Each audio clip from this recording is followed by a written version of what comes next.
What are your thoughts on whether an artist should be using paid advertisement or not?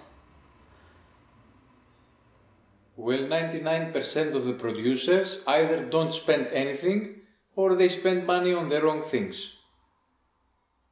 When it comes to building a brand, you have to spend some money. But it literally takes 2 decades of developing and experimenting in order to realize where you should be investing.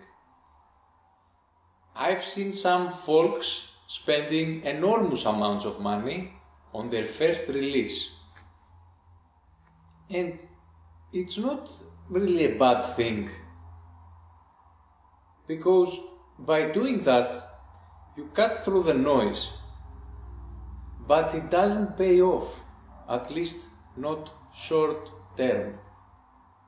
I also declare guilty for spending various amounts of money on the wrong promotions. I've spent over 20,000 euro printing and distributing CDs all over the world, and over 3,000 euro on Facebook ads, and maybe a couple of thousand on YouTube, and many other on other promotional networks. And none of these expenses ever returned my investment. So one day I stopped spending money, and I didn't spend money for years.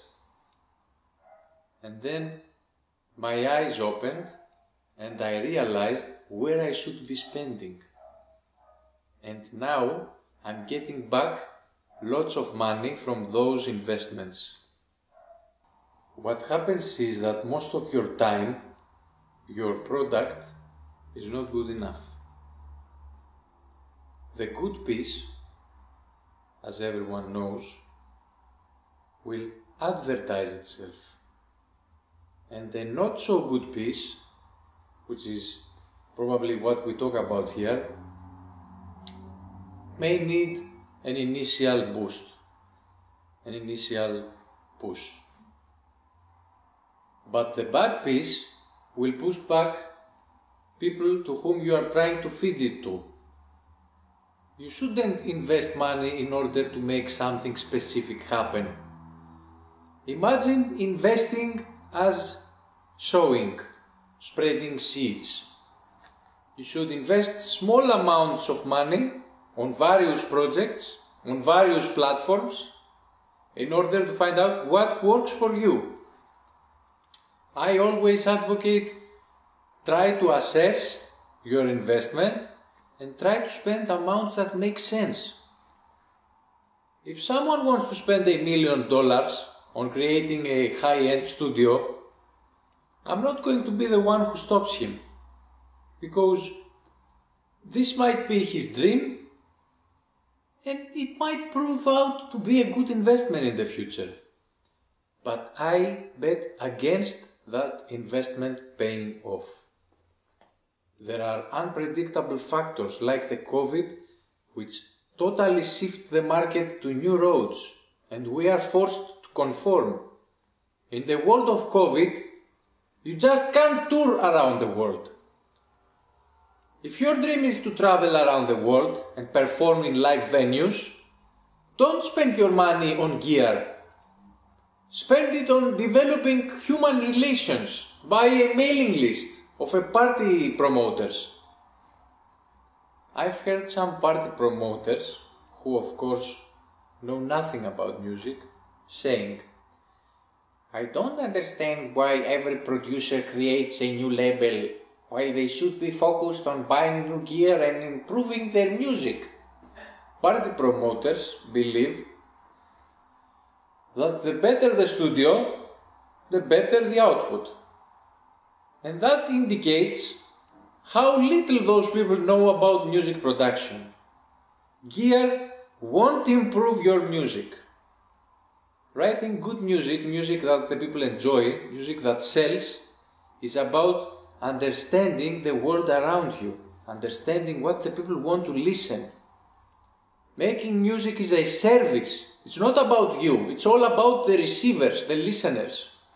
most producers feel that they have a special message which they have to get across. They feel that way merely because they are young and they haven't yet realized what huge quantity of messages are continuously streamed out there. Those young kids, those young producers, feel that they have some sort of special message to deliver because they did not yet have the time to investigate and realize what variety of messages someone can find out there. If those kids bothered investigating and educating themselves and realizing what kind of variety and complexity exists out there, they would feel hugely disappointed. They would only want to learn and educate themselves rather than try to get validation and establish themselves as producers. Everything they believe they have to offer, it's already out there. The vast majority of young artists have nothing new to say. It's all bullshit, both their music and their lyrics.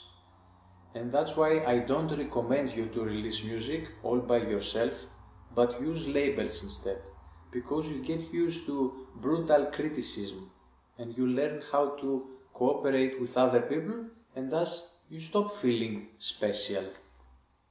It's all about managing to survive in the deep waters and being able to say, okay, I made one album, now I'm going to figure out how to promote it by spending an amount that makes sense and move on to the next album, and hopefully I will have learned enough and saved enough energy and received enough traction in order to proceed to the next release. And that kind of attitude, that kind of consistency might at some point build a career for you. That is certainly a more realistic approach than betting all your hopes and all your money on one particular release. Don't put your hopes in one song, because you have plenty of time to try new things if this one release didn't work out for you. Sometimes you want to invest in something that you believe has high chances of converting to sales. That might be a video clip, a website, a post on Instagram, whatever. And that thing on which you want to invest might do pretty well. It might indeed work out and uplift you somehow. No one says there are no chances for this to happen. But the last 20 years, I've invested so much money and so much time in so many different things, and almost nothing worked. And each time, I always thought that this is the thing that will work for me.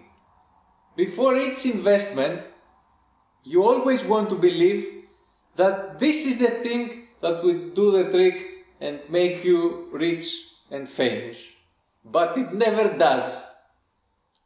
All your moves eventually work on a small degree, but not in the way you hoped they will work. So spend the minimum, and if it works, add up some more. Instead of using your intuition, check the numbers, check the stats of your tracks.